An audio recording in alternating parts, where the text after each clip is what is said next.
చేయటం.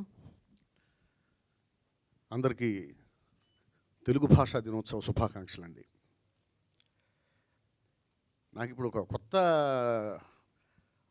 రికార్డు ఒకటి వైవిఎస్ చౌదరి గారిది నాకు ఐడియా రాలేదు, ఎప్పటిదాకా ఇప్పుడు వచ్చింది.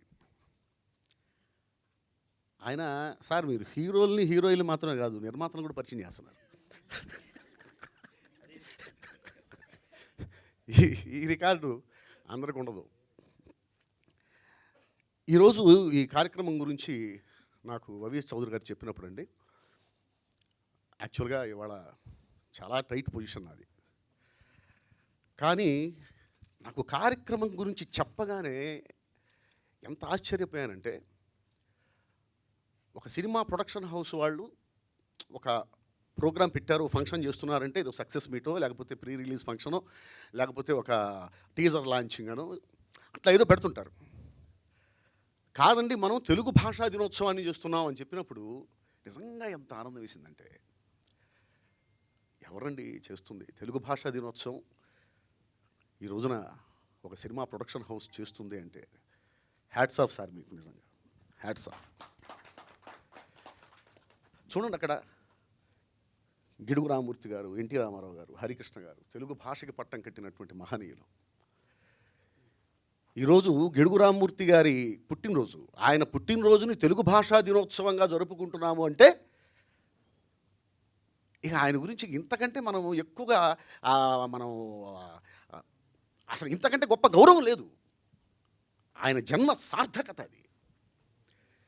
కేవలం గ్రాంధిక భాషతో రాస్తేనే అది సాహిత్యం, వ్యావహారిక భాషతో వాడితే అది సాహిత్యం కాదు, వాళ్ళు రచయితలు కాదు అనేటువంటి స్థాయి నుంచి వ్యావహారిక భాష కూడా భాషే, వ్యావహారిక భాషలోనే సాహిత్యం రావాలి, ఆఖరికి ఆదివాసీల భాషని కూడా, లిపిలేని భాషని కూడా ఆయన గౌరవాన్ని కలిగించినటువంటి మహనీయుడండి ఆయన గిడుగు రామమూర్తి గారు. ఇకపోతే ఎన్టీ రామారావు గారి గురించి కొత్తగా మీరు నేను చెప్పుకునేది ఏమి లేదు. తెలుగు భాష అంటే ఎన్టీఆర్, ఎన్టీఆర్ అంటే తెలుగు భాష.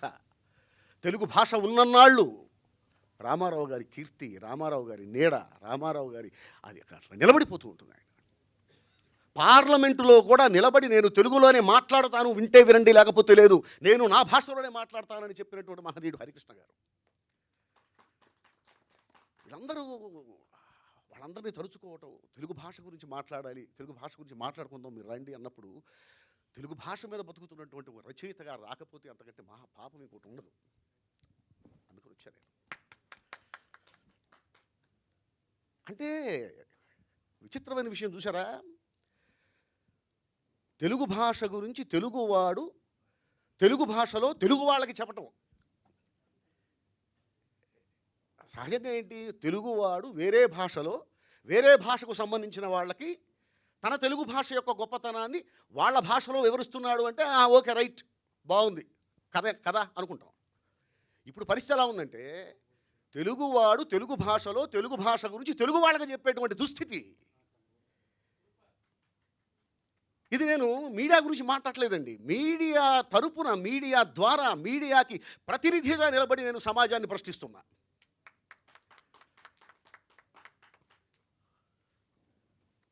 ఒకసారి అసలు పాఠశాలల్లో తెలుగు అభ్యసించాల్సిన అవసరం లేదు, తెలుగు భాష గురించి మాట్లాడాల్సిన అవసరం లేదు, తెలుగు బోధించాల్సిన అవసరం లేదు అన్న పరిస్థితులు మనం చూసాం, విన్నాం, దాని గురించి మాట్లాడుకున్నాం. అది కరెక్టే కదా అన్న వాళ్ళని కూడా చూసాం. ఎందుకు పనికొస్తుంది తెలుగు భాష, ఎవడు మాట్లాడుతున్నాడు తెలుగులో, దానివల్ల ఏమైనా ఉద్యోగం వస్తుందా, బ్రతుకు తెరువుకు ఉపయోగపడుతుందా? తెలుగు భాష బ్రతుకు తెరువు కాదు, బ్రతుకు తెరువు కాదు. బ్రతికించడానికి పనికి రావట్లేదని అమ్మని బయటికి పంపించేస్తావా? తెలుగు అంటే అమ్మ. మనం పుట్టినప్పుడు మనం ఏడ్చిన ఏడుపు కూడా తెలుగులోనే ఏడ్చాం, అప్పుడు అది తెలుగు భాష అని మనకు తెలియదు. ఎందుకంటే ఆ ఏడుపు వచ్చింది తెలుగు వాళ్ళు పంచిన రక్తంలో నుంచి, ఆ రక్తం ఉబికి తెలుగు కన్నీరై బయటికి వచ్చింది. ఆ భాష ఈరోజు పనికి మారిన భాష అయిపోయింది. అమ్మ ముసలైపోయింది, ఇప్పుడు పనిచేయలేదు కాబట్టి అమ్మని బయటికి పంపించేద్దాం. తెలుగు భాషను బయటికి పంపించేద్దాం. ఒక తమిళనాడు వాళ్ళని నేను వాళ్ళందరికీ, తమిళ ప్రజలందరికీ కూడా పేరు పేరున వాళ్ళకి పాదాభివందనం చేస్తున్నా ఈరోజు నేను. ఒక్క తమిళియన్సే కాదు, భారతదేశంలో తెలుగు వాళ్ళు తప్ప మిగిలిన భాషలందరికీ నేను పాదాభివందనం చేస్తున్నా. ఎందుకంటే వాళ్ళకి వాళ్ళ భాష అంటే అంత ఇష్టం. పాఠశాలల్లో తమిళం బోధించాల్సిన అవసరం లేదు అని గనక తమిళనాడులో చెబితే 24 hours 24 గంటల్లో ఏం జరుగుతుందో మనందరికీ తెలుసు. పాఠశాలలో మలయాళం నేర్పించాల్సిన అవసరం లేదని చెప్పి కేరళలో చెబితే 24 గంటల్లో ఏమవుతుందో మనందరికీ తెలుసు. కానీ ఇక్కడ ఏమి కాదు, ఏమీ కాలేదు, ఒప్పేసుకుంటాం. అరే పిల్లలు తెలుగులో మాట్లాడుతుంటే తల్లిదండ్రులు కొడతారండి, కొడతారు. ఏంటి ఇంటికి వచ్చి మా అమ్మాయి నన్ను పట్టుకొని అమ్మ అంటుంది, ఏం చెప్తున్నారు మీ కాన్వెంటుల్లో అని వెళ్ళిపోయి టీచర్స్ని తిడతారు. తెలుగులో మాట్లాడుతుంటే టీచర్స్ పనిష్మెంట్ ఇస్తారు, నిలబడు, బయటికి వెళ్ళిపో. ఇది పరిస్థితి. సమాజాన్ని నిర్మించేది తల్లిదండ్రులు, ఉపాధ్యాయులు. సమాజం ఏమైపోతున్నా దానికి కారణం ఆ ముగ్గురే.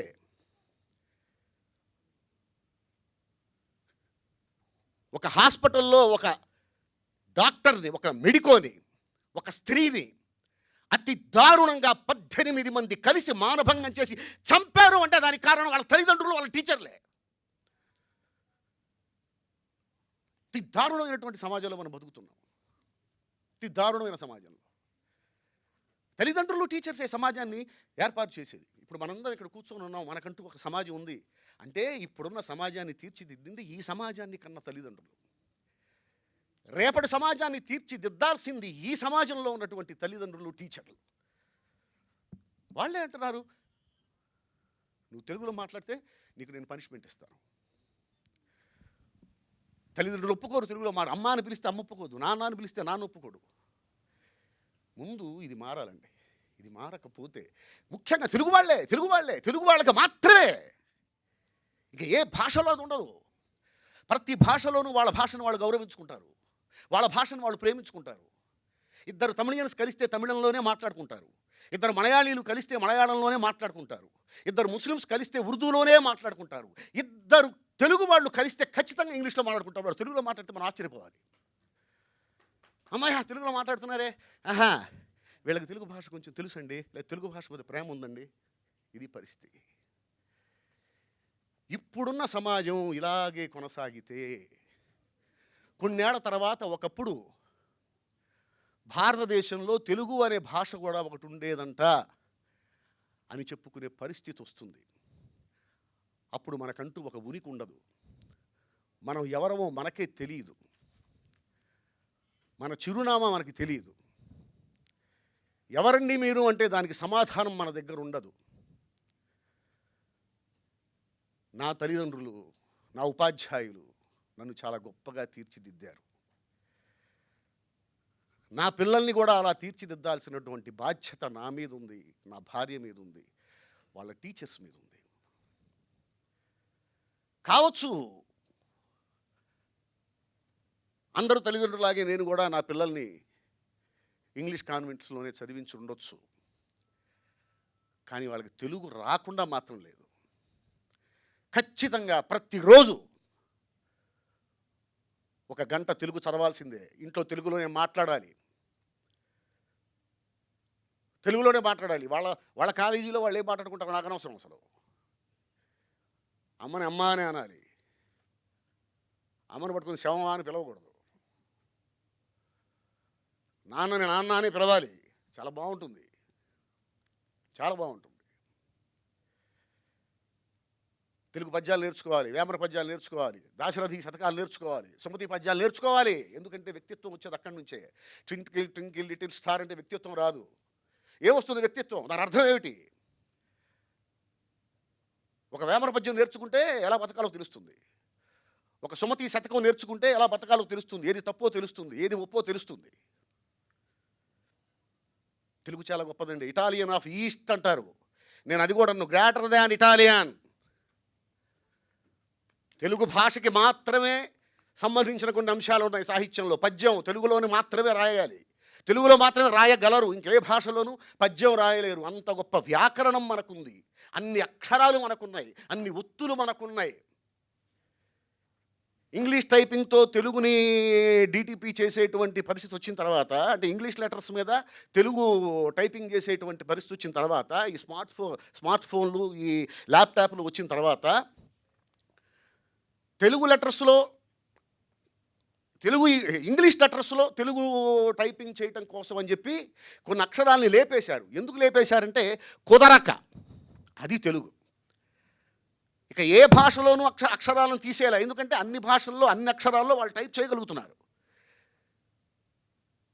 ఇంగ్లీష్ అక్షరాల్లో వేరే వేరే భాషల్లో ఒక్క భాష కూడా ఎత్తేయకుండా టైప్ చేయగలుగుతున్నారు. బట్ తెలుగులో మాత్రం అది కుదరటల్లా, కొన్ని అక్షరాలు తీసేయాల్సి వచ్చింది.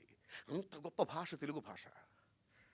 చా ఛా చా, వాళ్ళు చా కొట్టగలుగుతున్నారు, చా కొట్టగలుగుతున్నారు, చా వాళ్ళ వల్ల కావట్లా.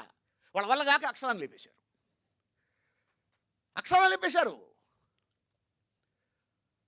లా అళా లు, లా కొట్టగలుగుతున్నారు, అలా కొట్టగలుగుతున్నారు, లు కొట్టలేకపోతున్నారు, లేపేశారు. వాళ్ళ వల్ల కాక, వాళ్ళ చేత కాక అక్షరాలు కూడా లేపేసినటువంటి పరిస్థితి. అలా చాలా అక్షరాలు లేచిపోయాయి తెలుగులో. అంత గొప్ప భాష తెలుగు భాష. అదేంటండి తమిళంలో కూడా నేను పద్యాలు విన్నానే, ఏదో సినిమాలో పద్యాలు ఉన్నాయి. కాదండి, పద్యాలకు పద్ధతి ఉంది. పద్య రూపంలో గానం చేయటం వేరు, పద్యగానం వేరు. ఇప్పుడు పాట పాడినట్టు పద్యంలాగా మనం కూడా పాడేసేయచ్చు. ప్రతిదీ పద్యం కాదు. పద్య రచనకి ఒక ఛందస్సు ఉంటుంది, ఒక పద్ధతి ఉంటుంది. అది ఒక్క తెలుగులో మాత్రమే ఉంది. తెలుగు భాషకి సొంతం పద్యం. మహాకవులెందరో, ఒక చలంగారు కానీ, ఒక త్రిపురనేని రామస్వామి చౌదరి గారు కానీ, ఒక గిడుగు రామూర్తి గారు కానీ, ఒక జింఝాల పాపయ్య శాస్త్రి గారు కానీ, ఒక దేవులపల్లి కృష్ణశాస్త్రి గారు కానీ, మహనీయులెందరో సుసంపన్నం చేసినటువంటి భాష ఈరోజు కన్నీళ్లు పెట్టుకుంటూ ఉంది. ఇప్పుడున్న సమాజాన్ని మార్చాలంటే, ఒకప్పుడు నా వ్యావహారిక భాషకు కూడా సాహిత్యంలో ఒక స్థానం ఉండాలి అని చెప్పేసి ప్రతి ఒక్కడు, ఒక రైతు కూడా నా భాషకు కూడా సాహిత్యంలో స్థానం ఉండాలని అనుకునేవాడు. ఆదివాసీలు కూడా అనుకునేవాళ్ళు. ఆ రోజు అనుకునేవాళ్ళు కాబట్టి గిడుగు రామూర్తి గారు లాంటి మహానుభావుడు ఉద్యమించగలిగాడు, సాహిత్యంలో ఆ భాషకి స్థానం సాధించగలిగాడు. కానీ ఇప్పుడు తల్లిదండ్రులు, ఉపాధ్యాయులే తెలుగు భాష అక్కర్లేదు అనేటువంటి పరిస్థితిలో ఉన్నప్పుడు గిడుగు రామూర్తులు 100 మంది పుట్టినా ఇప్పుడున్న సమాజాన్ని మార్చలేరు. ఇప్పుడున్న సమాజాన్ని మార్చగలిగేది కేవలం తల్లిదండ్రులు, ఉపాధ్యాయులు మాత్రమే. నిందితులవుతున్నారు, రేపొద్దున నేరస్తులవుతారు. మారండి, తెలుగు నేర్పండి, తెలుగుతో మాట్లాడించండి. లేకపోతే సమాజానికి సమాధానం చెప్పాల్సిన పరిస్థితి వస్తుంది, లేచి నిలబడాల్సిన పరిస్థితి వస్తుంది. మీ పిల్లల ముందు మీరు స్టూల్స్ మీద నిలబడాల్సిన పరిస్థితి వస్తుంది. తెలుగు భాషా దినోత్సవ శుభాకాంక్షలు మళ్ళీ. Thank you.